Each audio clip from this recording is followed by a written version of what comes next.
Okay, good afternoon, everyone, and welcome to today's webinar hosted by the Middle East Institute at National University of Singapore. My name is Lin Jing. I'm a research fellow at MEI in US, and I will be moderating today's session. Thank you all for joining us. Today's webinar is titled China's Digital Silk Road in the Middle East. And I found this topic is very timely as Chinese digital technologies and firms are playing an increasingly visible role across the region, particularly in areas such as cloud computing, data centers, artificial intelligence, and digital infrastructure.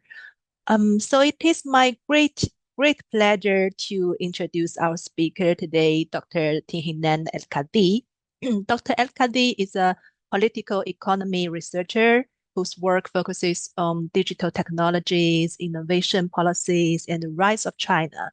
She received her PhD from the London School of Economics, and her research covered the developmental implications of China's digital Silk Road in North Africa, with a particular focus on technological upgrading and the diffusion of digital standards. So besides academic research, Dr. Tihinan and Kati also consulted for organizations including the World Bank, Chatham House, and the Carnegie, and so on. She also has a background in studying politics and Chinese, which is very impressive to me. So we are very happy to have her with us today. Now, without further ado, let me turn it over to Dr. El Kadi for her presentation. And after that, we'll have a Q&A session. Hinan, thank you very much for joining us, and the floor is yours. Thank you. Thanks a lot, Alinding, for this warm introduction. I'm really happy to be here with you all this morning for me. I'm currently in Oxford and it's around 8 a.m. So yeah, really glad to join you all and to discuss a paper that I've been recently brainstorming. It's quite early research. Let me share. Very much work in progress, so feedback and comments are very much welcome. Is Clouds Over the Gulf, Data Infrastructure Agency, and the competing US-China technopolitical regimes. And I'm going to be explaining what I mean by technopolitical regimes, but the idea is that what I'm seeing from the empirical evidence and data emerging pretty much every day is that the Gulf, the Arab Gulf, and by here I mainly mean Saudi Arabia and the UAE, are emerging as central nodes in the US-China competition over cloud computing. And this has significant implications for kind of the restructuring of AI value chains, but also the integration of these countries in the global economy in this context of intense geopolitical tensions. So let me start by introducing what is the digital Silk Road. So many of you in this the department in the Middle East Center at the University of Singapore probably know about the digital Silk Road. So the digital Silk Road is often described as the digital side or the digital aspect of China's Belt and Road Initiative. So the Belt and Road Initiative was launched in 2013. It is the largest infrastructural project ever announced. And it is very much seen as like the key or the hallmark policy framework explaining China's presence in the global south, right? It's the leading vision. And within that, there is an important digital component that was announced around 2015. And that was about including data in these large-scale infrastructural projects being built across the world and in the global south in particular.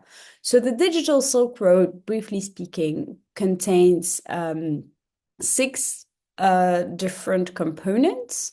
First would be digital infrastructure, that is building network infrastructure such as 4G, 5G, data centers. And here companies like Huawei and ZTE lead in this segment of the activity. So they mainly work with local mobile carriers to provide the backbone ICT infrastructure that allows for connectivity, right?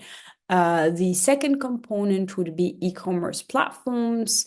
And we have firms like Alibaba, JD, Tencent being key players that have very much expanded their global activity outside of China in recent years and have become increasingly present in markets such as in Southeast Asia, but also in the Middle East and Africa and elsewhere.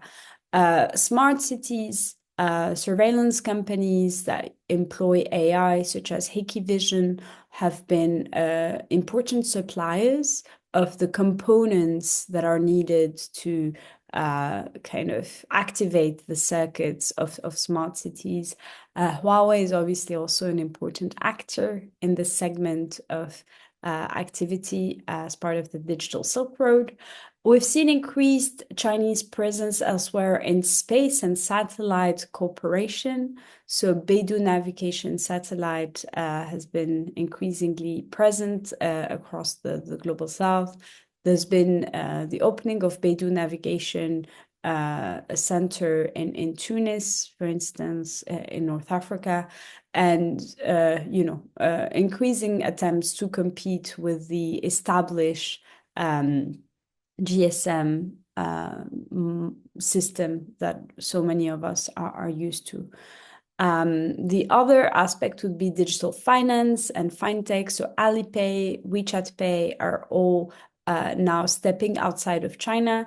The UAE, for instance, the United Arab Emirates have made their first international electronic payments in like digital payment, non-electronic payment, using these Chinese devices. That was a few years ago. And we have obviously the important one and what has been kind of concentrating so much of the focus in analysis and media coverage, that would be AI and emerging, large language models. And we have Chinese firms like DeepSeek and Tencent being increasingly used across the Middle East, but also elsewhere. So broadly speaking, this is kind of like the main focus of the digital Silk Road. And you might be asking, why are these companies leaving China to go conquer new markets in the Middle East and elsewhere? And that's due to a variety of reasons, but mainly the most accepted reasons in political economy analysis is definitely the excessive supply within China, right? So these firms at some point have reached peak capacity. So within China, in terms of like supply of either, let's say, fiber optic cables or the components they produce, and they seek new markets, right? So this is the argument of excess capacity. And you have these firms that need to go and find new markets to continue expanding and making profit. That's the key reason of why these firms are expanding in this globalized economy is very much an imperative for continued capital accumulation in that sense. So the DSR in the Middle East, the interesting thing is that one of the first mentions of the online Silk Road or the digital Silk Road came in the 13th five-year plan, published by the Central Committee of the Communist Party of China. And it highlighted in one of the first mentions the intention to develop an online Silk Road with the Arab countries and others. So one of the first mentions, I have here the page number of this citation, and you can go find it if you're interested in doing research on the topic. But Arab countries were very much cited as kind of primary recipients of Chinese digital investments and projects. Why is that? So the reason behind this interest in Arab countries and the Gulf in particular is linked to a few different arguments. But the first one is that Gulf states have, as you know, massive sovereign wealth funds and oil revenues to invest in large-scale digital transformation. So these countries have higher purchasing power than, let's say, sub-Saharan Africa or some South Asian countries, I mean, smaller South Asian countries, and Latin American countries on average. And so they have the capacity to kind of sign large, juicy deals with these Chinese firms that kind of are seeking new markets. The other reason is that we've seen mainly since 2014-15 with the drop in oil prices, a big push by governments in the Gulf to try and diversify their economies away from hydrocarbons and build knowledge-based economies. So moving from hydrocarbon-based economies to knowledge-based economies. And so we've seen that governments are actively spending billions in large national projects such as Vision 2030 in Saudi Arabia and similar national digitalization strategies. So there is a real willingness from governments in the region to, build thriving digital economies. And for this, they need to partner with more advanced technological suppliers. And so there is a real convergence of interest. So on the one hand, you have Chinese digital firms seeking new markets to continue expanding. And on the other hand, you have governments that want to build digital economies and very much need a supply in backbone infrastructure, in advanced software and hardware, and have been partnering up with the Chinese for this. The other reason of this interest in the Middle East and in the Gulf is that there's very much a process of top-down decision-making in the region. As those of you studying the politics of the region would know, there's very much like centralized decision-making processes. Most of the countries in the region are autocracies, and this can arguably allow for like top-down decision-making and moving forward with faster and larger deals that are not too contested along the way. And then you do have in the region strong logistics infrastructure and free trade zones that these Chinese firms could use to further expand in Africa, in Europe, and elsewhere. So the strategic location of these countries make them strategic hubs for Chinese interest, and also the interest, as we will see shortly, of obviously other technology firms, right? So the Arab Gulf is by no means just being eyed by Chinese technology firms.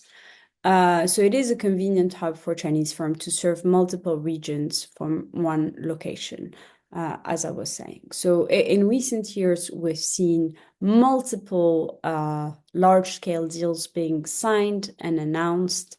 You have this picture on the right of the Beijing Innovation Service Hub for Digital Economy Enterprise going global. And that was signed in the UAE, in Dubai, I believe.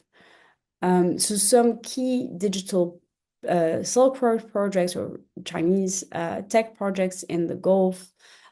So we have projects in different kind of segments of the large word that is the digital economy. In cloud computing, we have Huawei announcing a 400 million to 500 million, depending on which report you read, investment in Saudi cloud infrastructure. This is supposed to go from 2023 to 2028. And it launched a new cloud data center in Riyadh, so in 2023, with over 1,000 customers on board, including government agencies and financial institutions. So we're seeing like an important presence of Huawei in cloud provision in Saudi in particular, but in the entire region. In terms of artificial intelligence, firms like Alibaba have been signing joint ventures with Saudi firms, so with STC for Saudi Arabia's largest public cloud service. So we're seeing a close partnership, mainly with state-owned agencies and publicly owned firms. So Chinese cloud providers have been quite present in supplying cloud infrastructure for state agencies and state-owned enterprises. There's this interesting partnership between Huawei and the National Center for AI to develop Arab language capabilities, so develop AI applications and mainly apps using the Arabic language. We've seen Huawei really doing a great job in adjusting the local context and taking into account, local cultural and economic and social needs in its strategy to localize. 5G network, firms like Huawei are expanding fast in the region. So the Middle East first trial in Huawei's 5G dual band Meta AAU was done in Oman. And this has helped boosting speed by over 30%. And it's also this type of technology offered by Huawei. It kind of offers to improve energy efficiency. Because as you know, these systems tend to be quite energy intensive and very demanding in terms of energy supply. There is Tencent, which came with a 150 million investment project in Saudi telecom infrastructure in 2025. In terms of smart cities, big Chinese firms have been playing an important role. So CSCAC has been contributing to Dubai Digital Park Development Project, very important development for the city. And most importantly, and you've probably heard of this project, it received a lot of media attention, is the NEOM project in Saudi Arabia, which is this idea of building a high-tech, highly digitalized and modern hub in Saudi Arabia.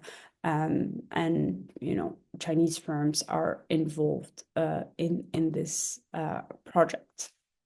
So this is just to say that Chinese big actors are very much present. We've seen joint ventures being signed, mainly with large scale firms in the region. The states on both sides are playing an important role, even though the primary aim of the presence of these firms in the Middle East and elsewhere is, mainly market driven, right? It's like these markets are highly profitable, there is money, and so that's the main reason beyond any kind of macro or meta geopolitical aim. This being said, there is big competition between US and Chinese players, mainly in the cloud. And this is why the title of this presentation is Cloud Over the Gulf, because there is what we're seeing, deep competition between US and Chinese actors. So the clouds, for those of you who might not know, is basically, it's often described as this immaterial thing where kind of that helps the internet operate. However, the cloud is very much material. It's a physical infrastructure. Poetically put, some would call the cloud as the home where the internet lives. It's a poetic description of what it is. And it's basically a bunch of servers that help process tons of data and help kind of host applications and store our data, right? And the cloud lives in a physical infrastructure called the data center. and the data center would be hosting all these servers and would be consuming a lot of energy. Large-scale data centers are very much needed for the development of AI. So training large language models requires pretty big data centers that have the capacity to process the data. And we don't have that many firms in the world that are capable of training AI or have the capacity to build and manage and process large-scale data centers. So far as it stands, the global cloud market is dominated by a few firms. So 66% of the market is dominated by US firms. This would be firms like Amazon Web Services, Microsoft Azure, and Google Cloud. And then on the Chinese side, we have about another 30%, and that would be Alibaba Cloud, Huawei Cloud, and Tencent Cloud. So you can see that, this market is clearly dominated by US firms, and Chinese firms have been growing in terms of market share, especially in regions such as Asia, but also the Middle East increasingly, and Africa. And this is where the battlegrounds are happening. You can see this in this map. So it's US and Chinese cloud availability zones. The blue dots are US cloud infrastructure, and the red ones represent Chinese infrastructure. And you can see that, in China and in Southeast Asia, there's a dominance of Chinese cloud infrastructure, whereby, like in Europe and North America, US cloud infrastructure dominates.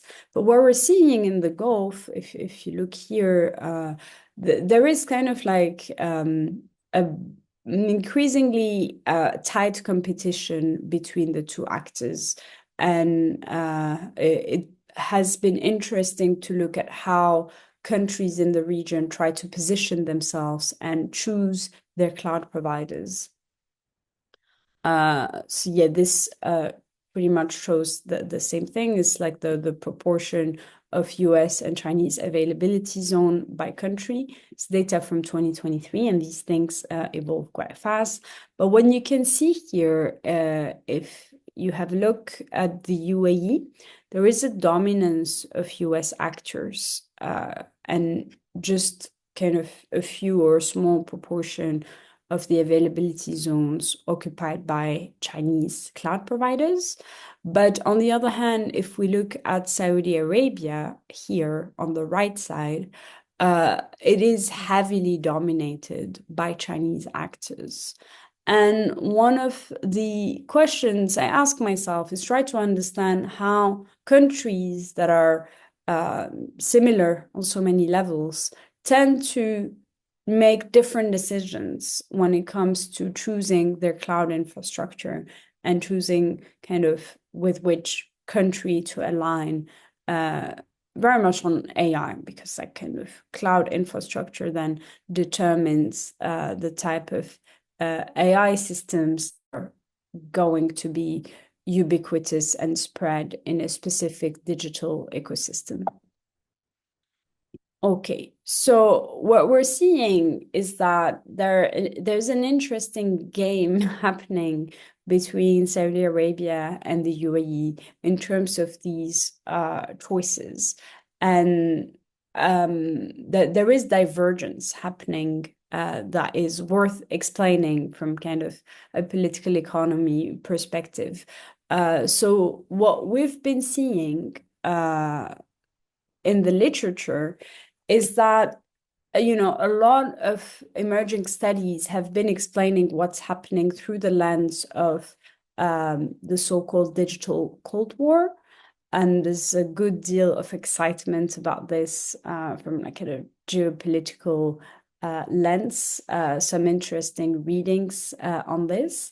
However, this literature tends to suffer from like two main pitfalls. So there's a lack of analytical space to account for domestic agency. It's like often this like very macro vision and very geopolitical and abstract vision of what's happening. And in these accounts, I find that what's happening within countries tends to be diluted. So it reduces the political to geopolitics and this kind of big power competition, but we don't know much about what's happening within these countries and how, we end up with diverging developmental paths or diverging choices in terms of digital infrastructure.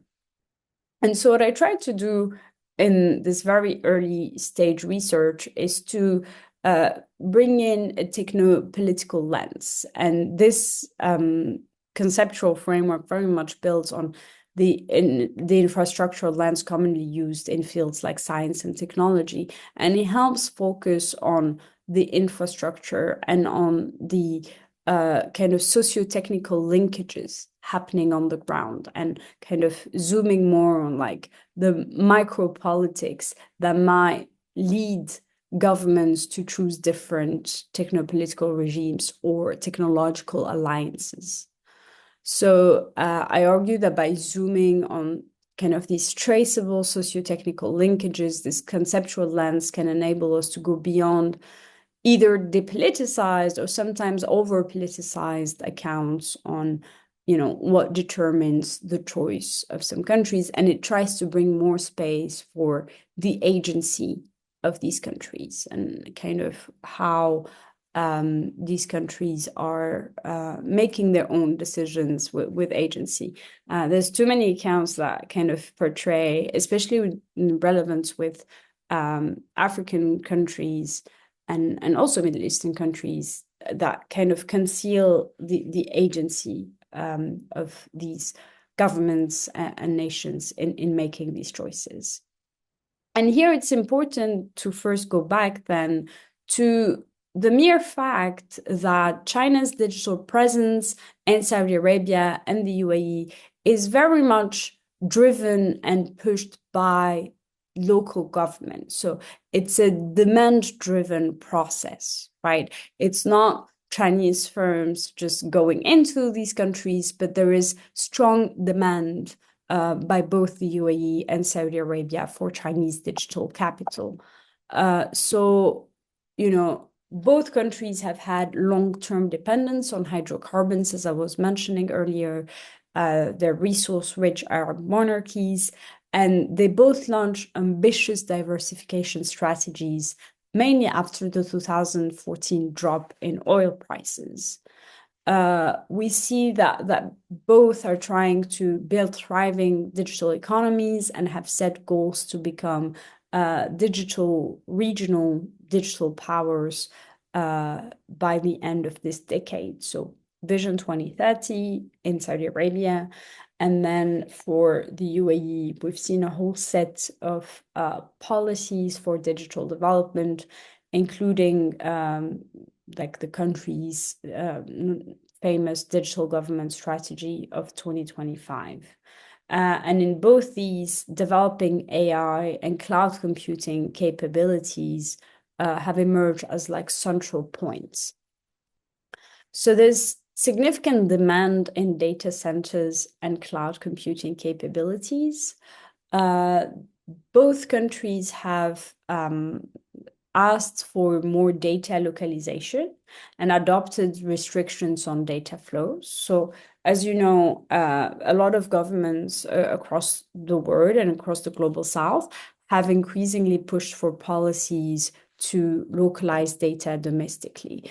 Data is increasingly seen as a strategic asset, and that has both economic and political value.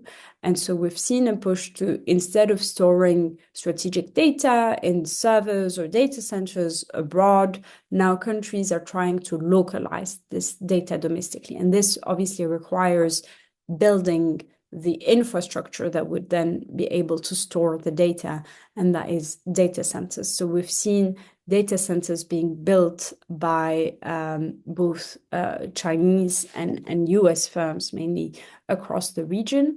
There's been a real catch-up in terms of data infrastructure availability.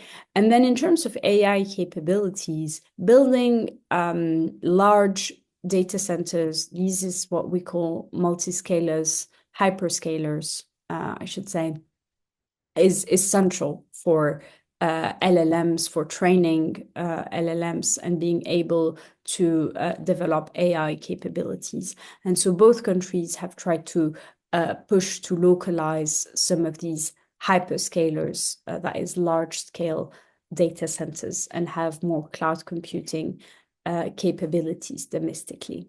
However, as a region that's been receiving a copious amount of Chinese digital capital and an important kind of portfolio of projects and investments and joint ventures emerging, the Gulf has been hit by an export ban back in 2023.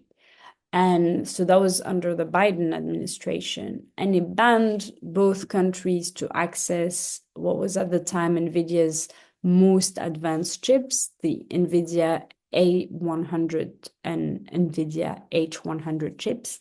And so initially these chips were, or semiconductors, were banned for the Chinese market.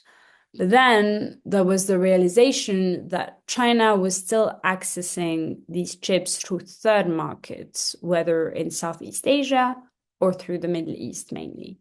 And so there was a policy to ban the export of these advanced chips to the Middle East to try and prevent China's growth in terms of digital technologies and AI in particular, because these chips are very important for hyperscaler data centers and for cloud computing. So if you want to develop AI, you need to have very advanced semiconductors. That was like the idea.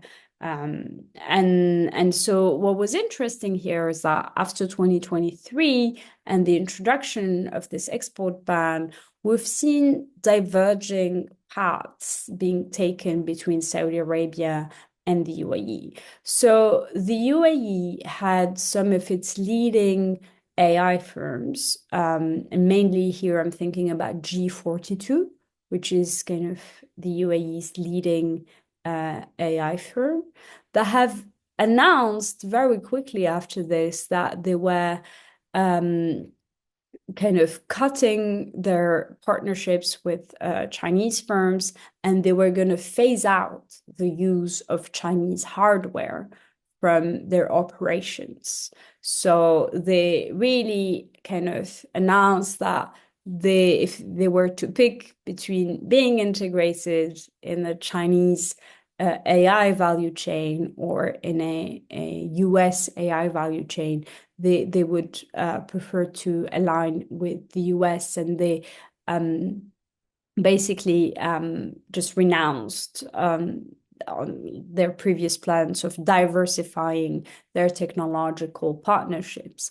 And interestingly, Saudi took a different path. So after the announcement of this export ban of the NVIDIA chips, I think in the summer of 2023, there was an announcement shortly after of this 500 million investment by Huawei in developing Saudi Arabia's cloud computing capacity and partnership in AI.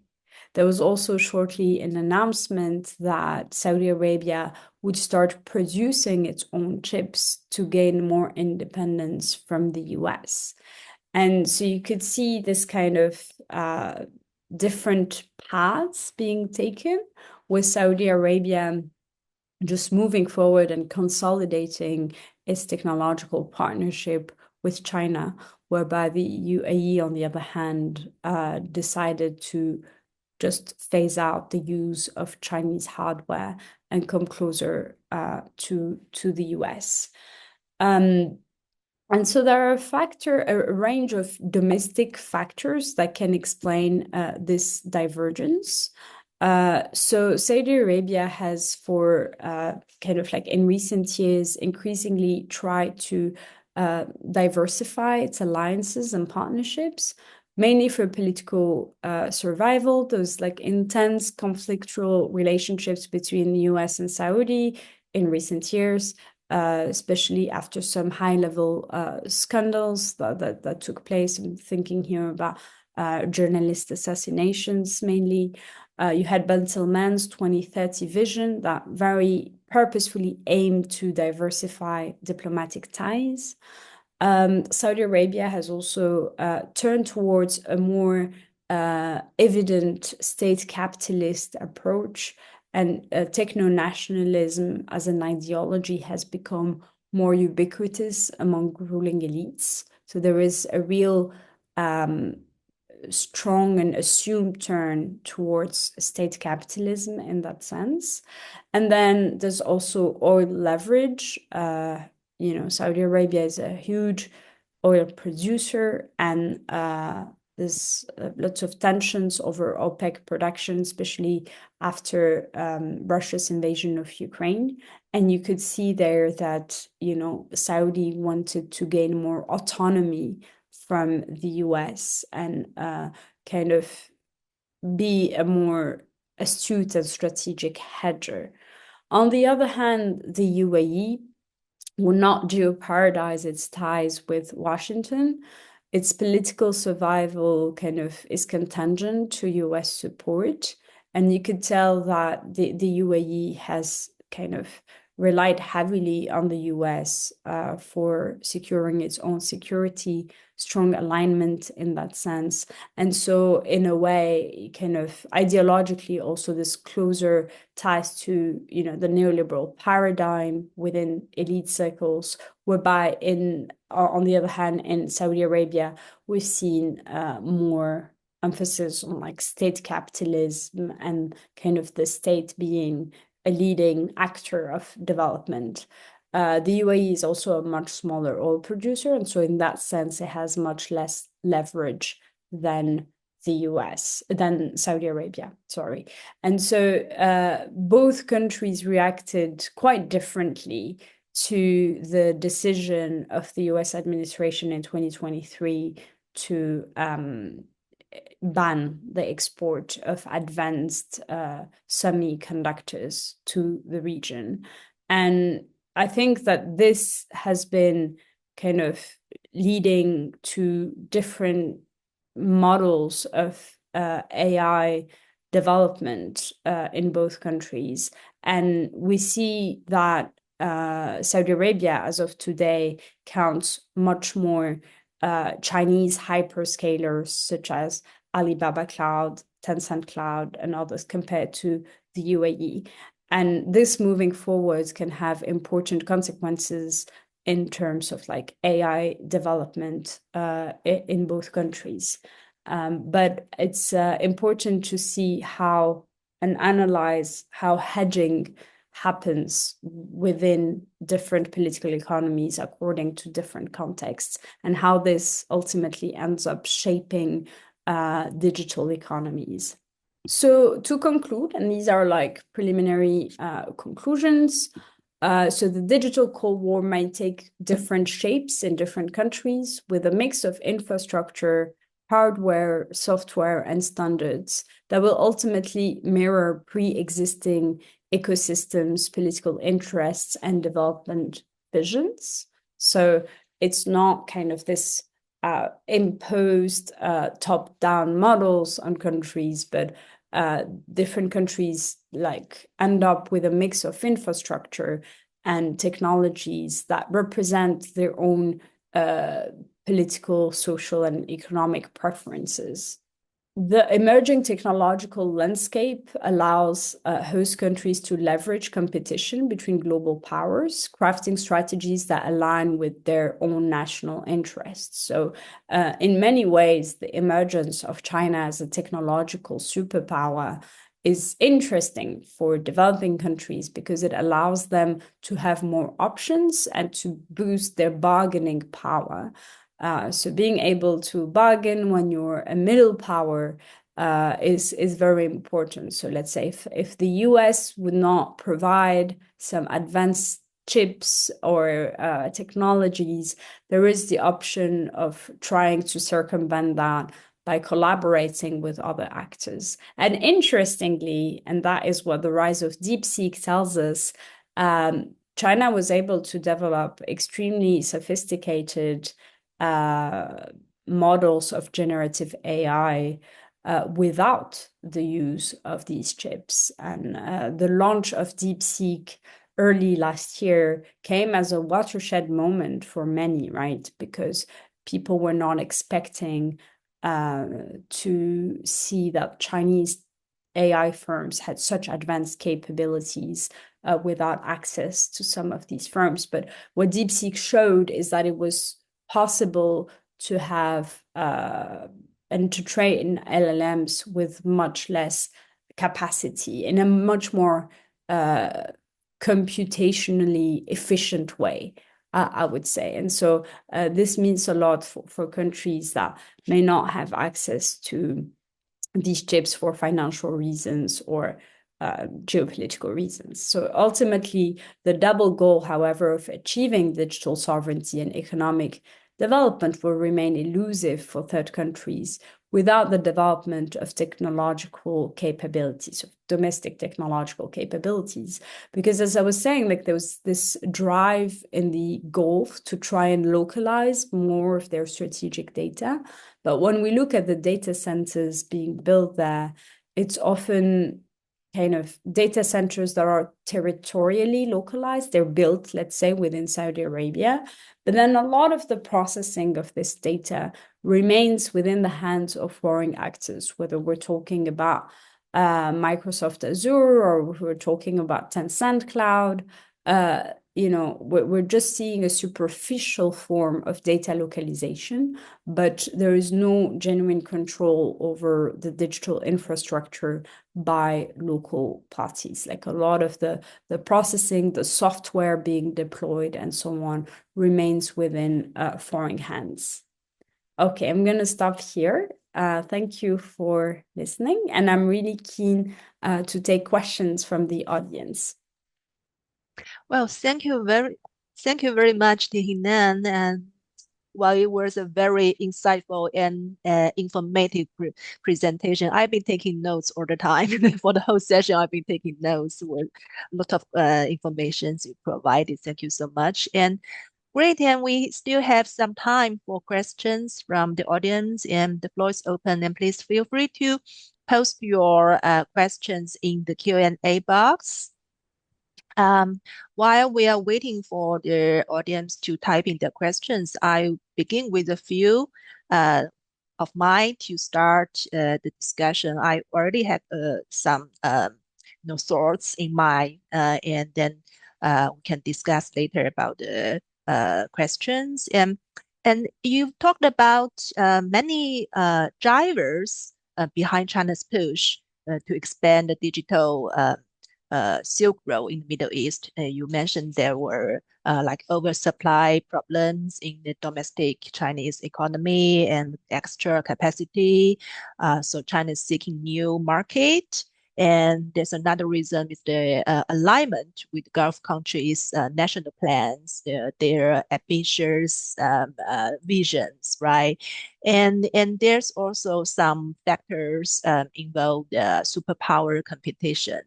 So, do you think is there any factor that China is doing this, like to expand its digital presence in Middle East is out of its anciency for being exclusion, for being exclusive? Like is it China's doing this for setting its own standard, its own digital standard in the region? Do you think that there's any factor like this? That's a great question. Thanks a lot. I think that often what we see happening is that there is this standard diffusion from the ground up. So, for technological standards to be recognized and to be accepted, they need to go through international standard setting bodies. So it's not by the mere fact that like a firm goes into a country and operates there that their standards would be accepted. Like technological standards need to be approved by these kind of international institutions. However, what we're seeing with the influx of Chinese digital firms is that there is this kind of approach to diffuse standards from the ground up, like kind of by building and shaping digital ecosystems that are very much focused on the consumption of Chinese technologies, both hardware and software. We end up with economies that rely heavily on the use of Chinese technologies. So there is this standard diffusion from the ground up. However, so far we've seen that there was some decent level of interoperability. So for the students here, like interoperability is basically what allows a technology, let's say a US phone, to work with a software from China or like an application that is Chinese. So like on my iPhone, I can use WeChat, and that's kind of an instance of interoperability, even though the app WeChat is Chinese, the phone is the hardware in this example is American. There is the capacity to make both work. In a world where, let's say, there is intensifying geopolitical and technological competition, we can see that different manufacturers can try to limit interoperability in a way that would limit the capacity of, let's say, a Chinese hardware producer to also get US applications to work on their devices. And but this is the ultimate role, I guess, of international standard setting bodies, is that they allow technologies produced by different countries or different firms to seamlessly work and operate together. And that's very important. It's what allows kind of anyone with, I don't know, you can go with a Chinese phone to the US or Europe and be able to access the internet and connect to the Wi-Fi there. You know, this is also an instance of interoperability. Historically, US and European firms have diffused their technological standards, obviously through market forces, but also through using kind of these regulatory frameworks and using kind of high level regulation to diffuse their own technological standards. What we're seeing with the Chinese firms is that whether we're talking about African economies or economies in the Middle East or elsewhere, in countries where there is already very little happening, let's say in cloud computing or in like terms of data centers, the fact that the bulk of these data centers are built by Chinese firms, or that like a big share of the digital infrastructure is being provided by Chinese firms, is leading to standard diffusion from the ground up. Like kind of they're shaping in a way economies that kind of where the Chinese presence has a heavy footprint. Nice. Speaking of from the ground ups, I believe you conducted a lot of field works and interviews with the local like Chinese companies and experts. If I remember right, you conducted over 100 interviews with them. And so, Mhm. based on your field work, what have been the most effective mechanisms or methodologies through which Chinese firms have expanded their digital presence in the Middle East? Because you mentioned a lot of methodologies like joint ventures and localization. You mentioned a lot and financing arrangements and regulatory alignments, these things. And so, what do you think? Which one is the most effective way? Mm-hmm. That's a great question. I think that the Chinese firms have been like really good at adjusting their methods depending on the country where they operate. So, you know, in countries that have compelled these firms to build joint ventures. We've seen joint ventures appearing as a popular tool, I would say, for cooperation. So you can see like that in Saudi Arabia, for instance, you have firms like Alibaba doing joint ventures with local firms, and joint ventures from kind of the Arab countryside has always been seen as not just from the Arab side, but from other developing countries, as a strong tool for technology transfer and knowledge transfer, because you're kind of building a single entity. So it has been a favored mechanism by some countries.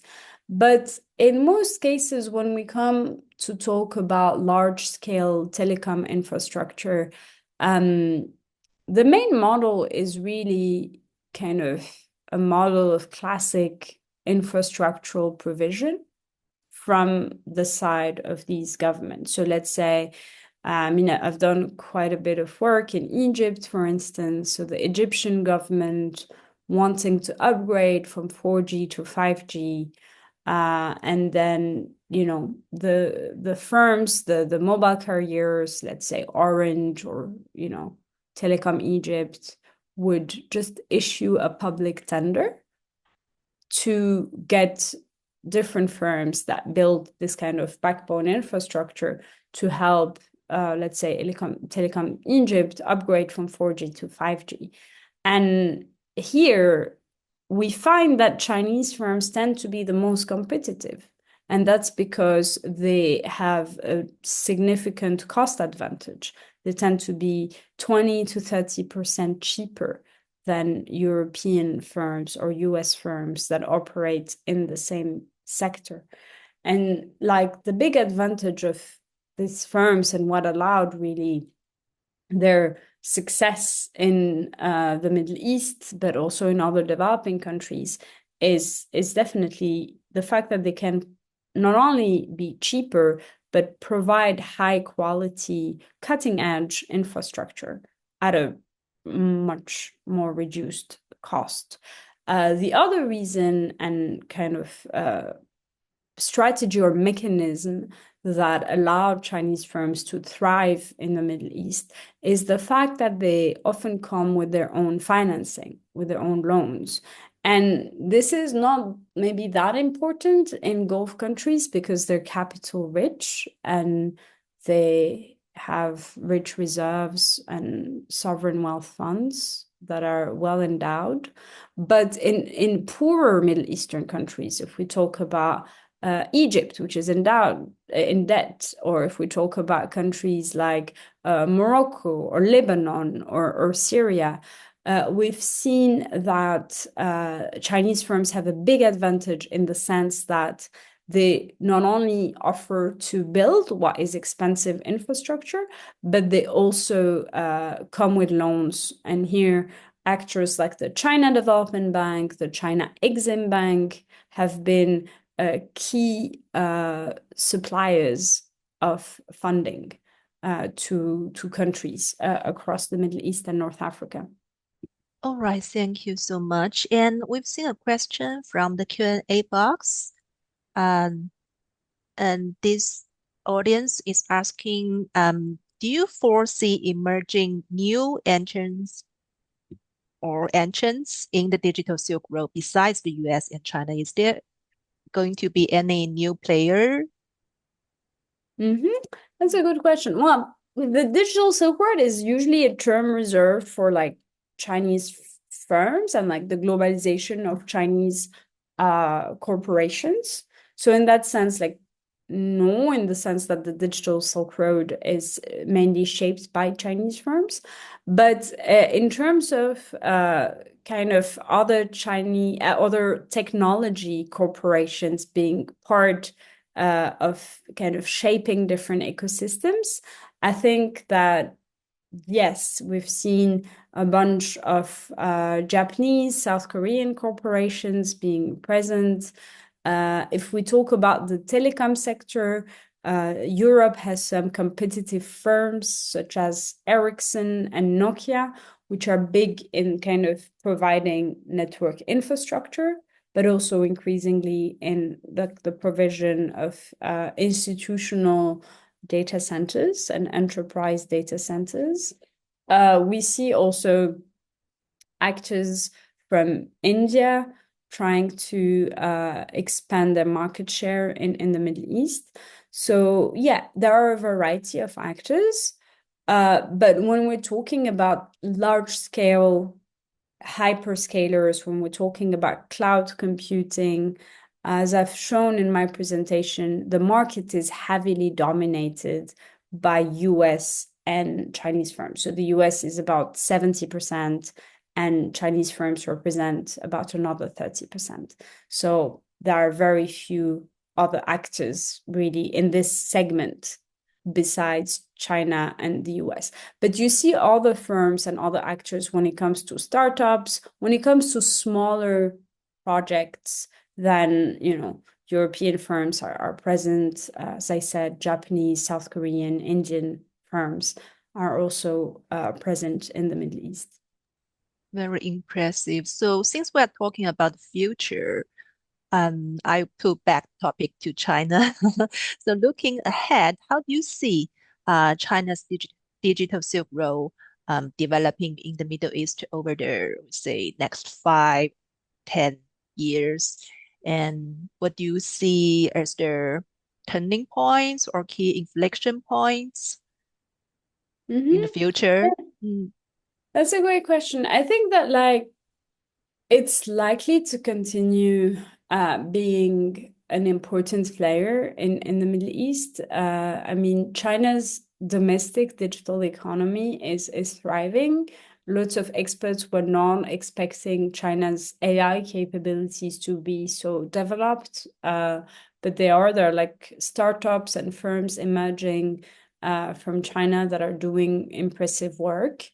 And so it's very likely that the partnership between the Chinese technology firms and Middle Eastern firms will continue as we see strong demand from governments in the region to develop their own digital infrastructure and build digital economies. So in many ways, my bet for the coming years is that there would be more partnerships, training programs, scholarships also being provided by China to local engineers, local students who want to study more, whether we're talking about AI or computer science in China.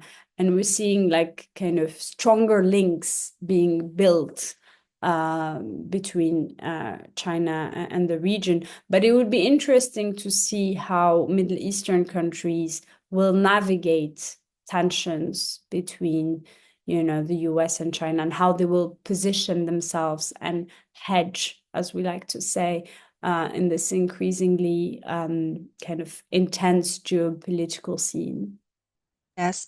yes, exactly. And speaking of the other side of this kind of digital engagement, do you see there's any negative impact that China's digital Silk Road had on local digital ecosystems, or would there be any other, negative impact when the Gulf countries are hedging between superpowers? Yeah, I mean, the negative impact tends to be with local actors. Because when we talk about this big competition between big powers, we tend to forget that sometimes there are domestic firms that could be capturing a greater share of their own domestic markets. And often the presence of Chinese or other foreign is obviously not specific to Chinese, that their presence in these markets tend to crowd out, this is the term used in economics, local actors and local firms. So this can create an issue in the sense that you have an increasingly um, important presence of foreign actors that does not always promote technological upgrading and the growth of domestic firms. And so the risk is really in kind of over reliance on foreign actors and not developing domestic capabilities enough to be able to um, have more autonomy or what we call strategic autonomy in that sense. Well, thank you so much. They were such a excellent, thought-provoking talk. I learned a lot from you, I have to admit, and thank you for sharing, and thanks to all of our audience for joining us today and for your questions. And we've reached the end of our webinar, and we hope to see you again at future MEI events. And have a great day, and goodbye to everyone. Thank you. Thanks a lot for the invitation and